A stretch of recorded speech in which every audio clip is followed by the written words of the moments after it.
Praise the lord. యేసు రక్తమే జయము. మన రక్షకుడు మన విమోచకుడైన యేసుక్రీస్తు పరిశుద్ధ నామములో అందరికీ వందనాలు. చిన్న ప్రార్థన ద్వారా ఉదయకాల వాక్యధారం చేసుకుందాము. పరిశుద్ధుడ మహాగణుడైన దేవ యేసయ్య, సర్వాధికారి నాయన మీకు వేలాది వందనము కృతజ్ఞత స్తోత్రం చెల్లించుకుంటున్నాను. దేవ ఉదయకాలం ప్రభు వాక్య భాగం ధ్యానిస్తుండగా వాక్య భాగం మాకు అర్థమవుట్లు సహాయం చేసి మీ కృపలో బలపరిచి మీకు మాదిరిగా మమ్మల్ని నడిపించమని ఈ చిన్న ప్రార్థన ప్రభు యేసుక్రీస్తు అతి పరిశుద్ధ నామంలో అడిగి వేడుకుంటున్నాను తండ్రి. Amen amen. కీర్తనల గ్రంథం 45వ అధ్యాయము 6వ వచనము. దేవా నీ సింహాసనము నిరంతరము నిలిచిన నీ రాజదండము నాయార్థమైన దండము. ఆమెన్. దేవుడి వాక్య భాగం జీవించిన గాక.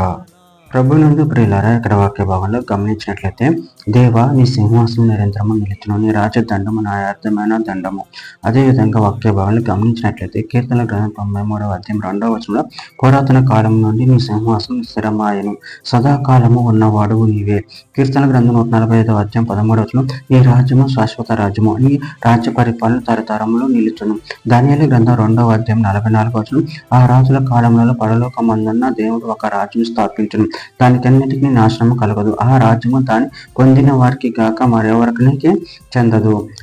అది ముందు చెప్పిన రాజ్యములన్నిటిని పగలగొట్టి నిర్మూలన చేయను కానీ అది యుగముల వరకు నిలుచును.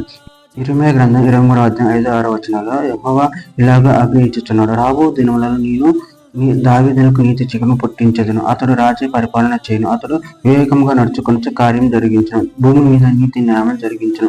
అతని దినములలో యుద్ధ రక్షణ నందును. ఇజ్రాయేలు నిర్భయంగా నివసించును. యెహోవా మనకు నీతి అని అతనికి పేరు పెట్టెదరు.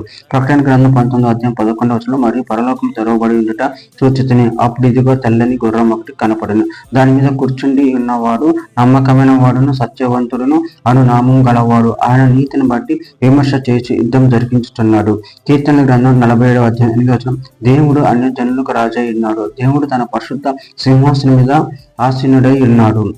కీర్తన గ్రంథం 72వ అధ్యాయం 2వ వచనం నీతిని బట్టి నీ ప్రజలకు న్యాయ విధులను బట్టి శ్రమ నొందిన నీ వారికి అతడు న్యాయం తీర్చును. కీర్తన గ్రంథం 89వ అధ్యాయం 14వ వచనం నీతి న్యాయములు నీ సింహాసనముకు ఆధారము కృపా సత్యములు సన్నిధాన వర్తులు.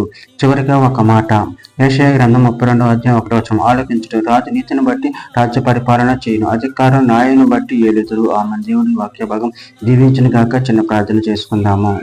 పరిశుద్ధుడ మహాగణుడైన దేవ యేసయ్య, సర్వాధికారి మీరు ఇచ్చిన వాక్యదాన్ని బట్టి ప్రభు కృతం చెల్లించుకుంటూ మీ ప్రేమ కృపల ప్రభు మమ్మల్ని ఎంతగా కాచి కాపాడి మీ నీతి న్యాయాలను బట్టి మమ్మల్ని రక్షించమని చిన్న ప్రార్థన యేసుక్రీస్తు పరిశుద్ధ నామములో అడిగి వేడుకుంటున్నాను తండ్రి. Amen amen amen.